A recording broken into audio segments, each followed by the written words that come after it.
This is fascinating. Today, NASA launched an historic rescue mission to save an aging telescope from falling toward Earth.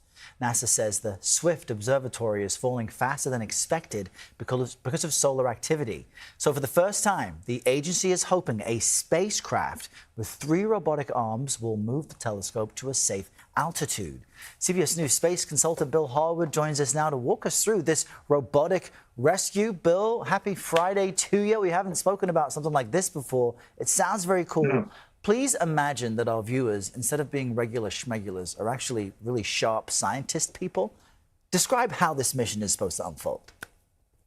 Yeah, it's really interesting. Like you say, they're going to try to latch onto this satellite that's slowly falling out of orbit and boost it back up to a higher altitude, which will let it continue operating for an extra 10 years or so, while at the same time demonstrating a new technology that could be used down the road to refuel aging satellites, boost them into different orbits, things like that, instead of just writing a mission off, at the end of its design life. So very challenging, very difficult to do this sort of thing, but they're off to a good start. The launch went well. The solar arrays deployed as expected, and they're going to begin checking out the satellite over the next few weeks, and then they'll start the rendezvous with the Swift Observatory, try to latch on and boost it up. It's going to be fun to follow. That was my next question. Are we going to get a live feed of this? Am I going to be able to watch in real time? And I understand it's being described as a low cost but high risk gamble. So fill us in on some of those details.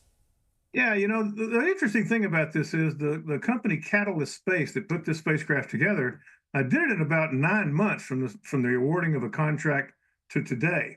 That is really fast tracked in the space business. Complex spacecraft can take years and years to build. This was done in 9 months, and they did it for $30 million, and that included the cost of the launch. That is bargain basement in the space world, and if they can pull it off, it's going to be quite an impressive achievement. Now, there are some big ifs here. I mean, this is difficult stuff to do. They've got to autonomously rendezvous with this satellite, lock onto it with those robot arms, fire these ion thrusters to slowly raise the orbit. All of that's got to go off pretty much without a hitch to make this happen. But so far, so good. They're off to a good start. So just in our last few seconds then, what is the worst that can happen if the mission fails? Could the satellite fall to Earth, perhaps hit some of us?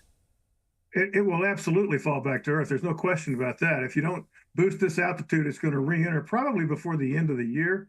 But this is not a large satellite. It's not like the Hubble Space Telescope or something. It would virtually burn up in the atmosphere, so we don't have to worry about debris. This is just a really cool mission because you get extra science out of it and demonstrate this technology, which could be really useful down the road. All right, Bill, thank you for that. We will be plugged into this live feed as soon as it begins. Thanks for making us all feel a little smarter.